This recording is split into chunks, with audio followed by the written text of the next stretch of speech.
Vous voulez parler dans quelle langue, monsieur? En français. Quel est votre nom? Keïta Ben Youssouf. Vous avez quel âge? J'ai 69 ans. Où vous êtes né? À Kouroussa. De Elhadj Feu Fodé Moussa Keïta et de Hadja Mariama Kondé, vivante. Quelle est votre profession? Je suis médecin chirurgien. Où vous êtes domicilié? À Lambagny, dans Ratoma.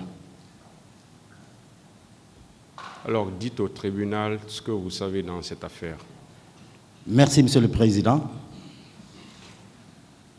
Chers honorables assesseurs, Mesdames et Messieurs les magistrats des deux parties, Mesdames et Messieurs les personnalités présentes dans cette salle, chacun à son titre et grade, chers compatriotes dans le box des accusés, car nous sommes tous Guinéens. Je voudrais, avant tout, ne serait-ce que personnellement, observer une minute de silence en la mémoire de mes compagnons qui sont des compatriotes qui ont perdu leur vie au stade du 28 septembre, le 28 septembre 2009, alors que nous exprimions tous la même volonté et nous avions tous le même droit et le même devoir. Ils n'ont rien fait pour mériter leur sort, qui a été fatalement l'au-delà, et nous non plus n'avons rien fait pour survivre ce jour macabre. Aussi, une pensée pour ces femmes martyrisées, dont ma propre épouse, des femmes violées, dont j'ai eu à soigner en tant que médecin après le 28 septembre. Ces handicapés qui aujourd'hui mènent leur vie péniblement. Donc, pour tout ceci, et surtout les disparus qui n'ont jusqu'à présent pas été retrouvés, une minute de silence.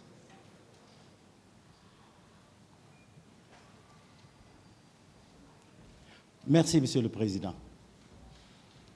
Je suis un homme politique. Aujourd'hui, je suis leader d'un parti politique. Je suis président d'un parti qui s'appelle Alliance pour le changement et le progrès, ACP. Mais il y a 13 ans auparavant, j'étais responsable à un second degré dans un autre parti qui s'appelle l'Union des forces démocratiques de Guinée. Et comme tel,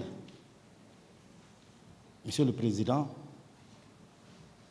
j'ai participé volontairement pendant 15 ans à toutes les activités que ce parti a menées dans le cadre de l'instauration de la démocratie en Guinée et pour le développement harmonieux de notre pays. Monsieur le Président, aujourd'hui, on se posera la question, pourquoi après 13 ans, c'est aujourd'hui que je me présente, et de manière spontanée.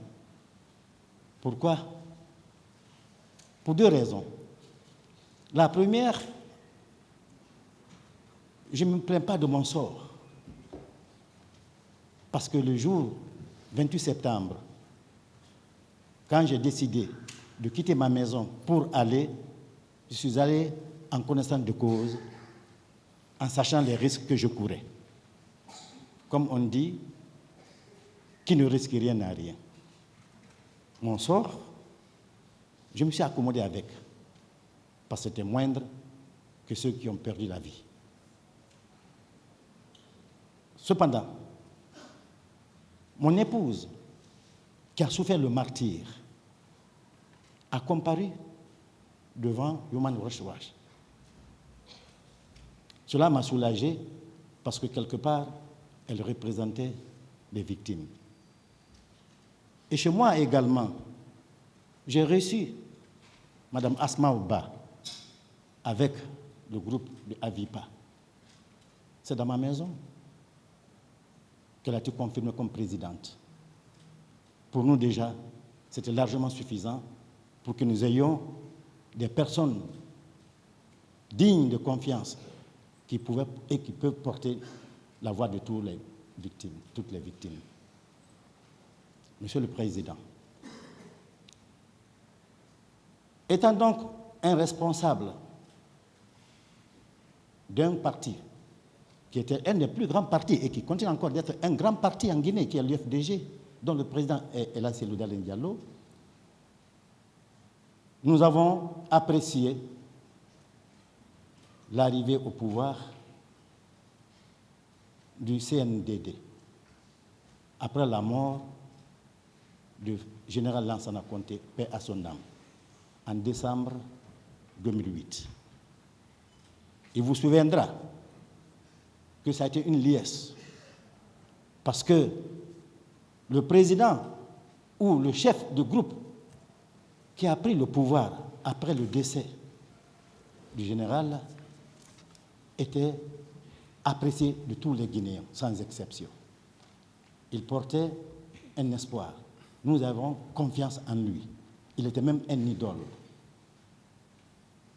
Nous avons observé un vent de liberté dans tous les sens venait de sonner encore sur la Guinée et planer sur la Guinée.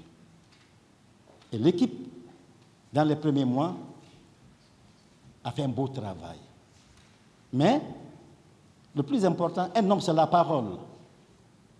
Si nous avons apprécié le travail de l'équipe dirigée par le chef de l'État à l'époque, le capitaine Moussa Dadis Camara, que je respecte, parce qu'il s'est engagé, comme aujourd'hui, le CNRD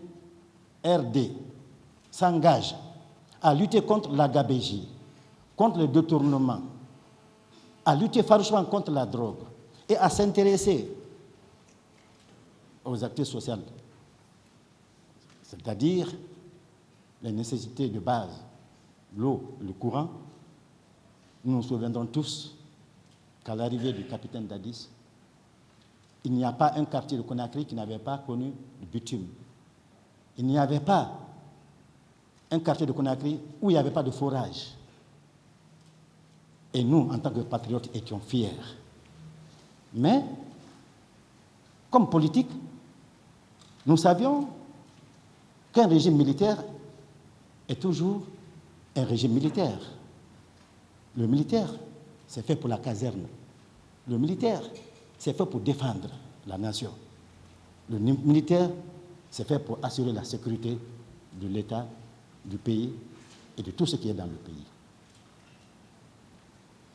La politique, c'est pour les civils. Et le président du CNDD l'avait bien compris quand il a pris le pouvoir en déclarant Urbi Torbi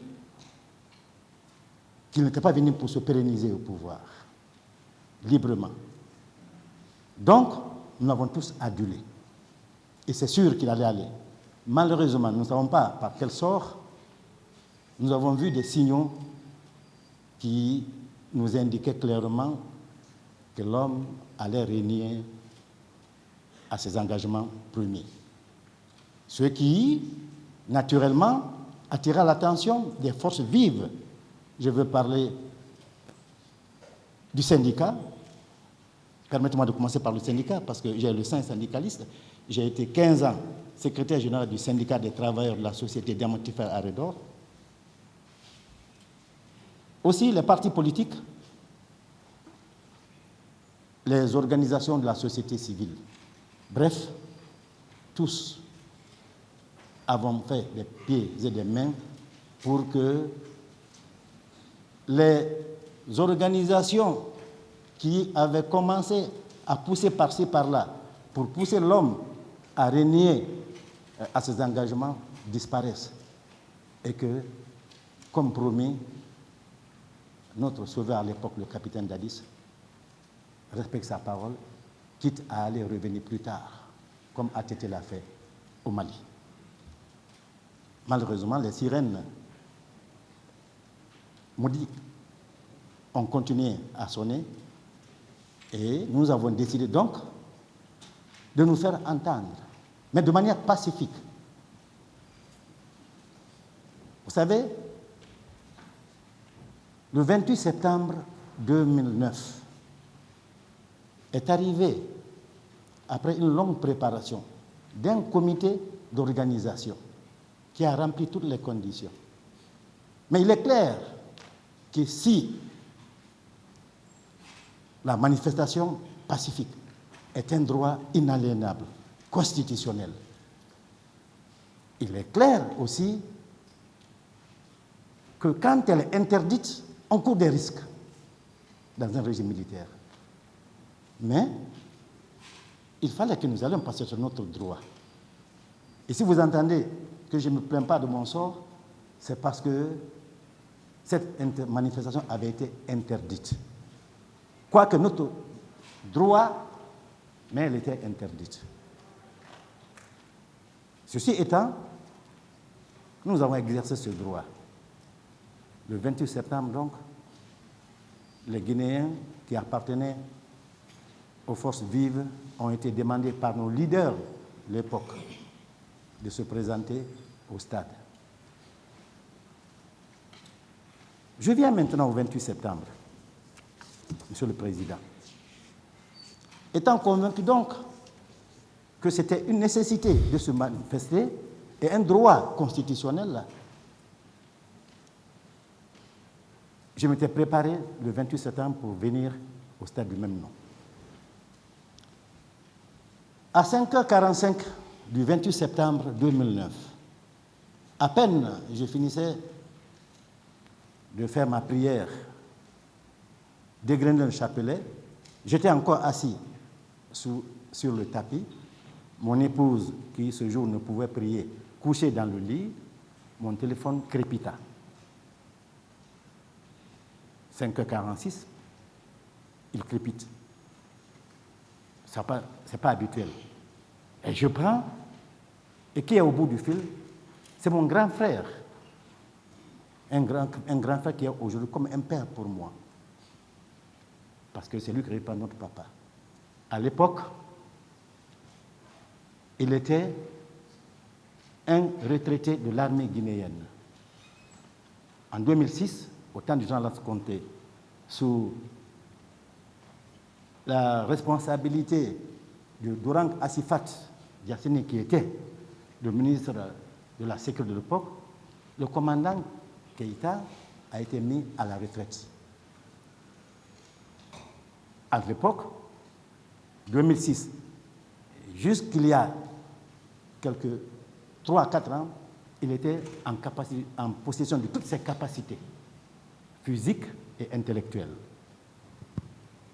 Et aussi, il faut ajouter que ce frère, que je compte comme un papa, m'a suivi dans l'UFDG.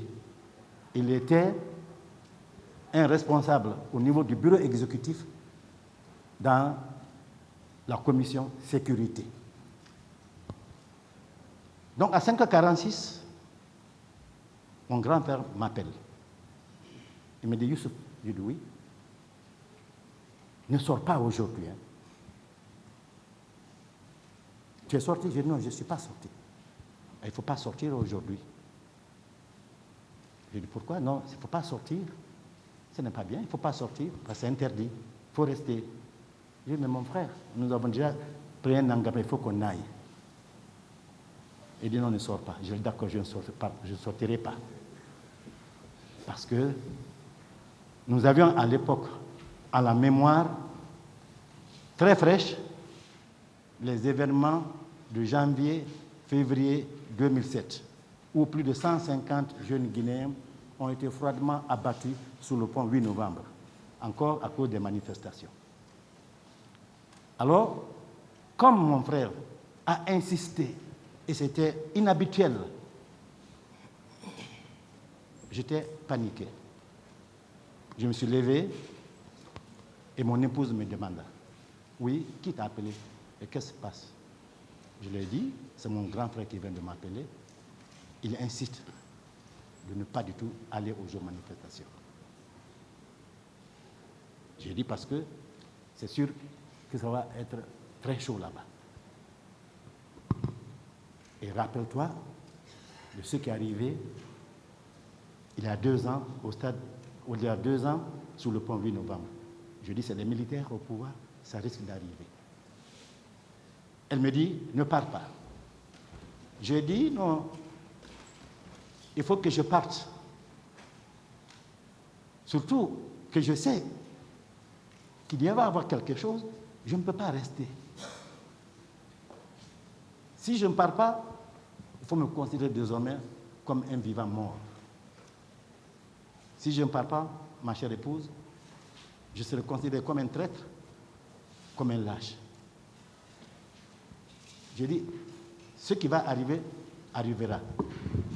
Mais, sachant que quelque chose allait arriver, je ne sais quoi, mais qui ne serait pas bon du tout, j'ai demandé à mon épouse de rester à la maison et de s'occuper de nos enfants, au cas où je ne revenais pas.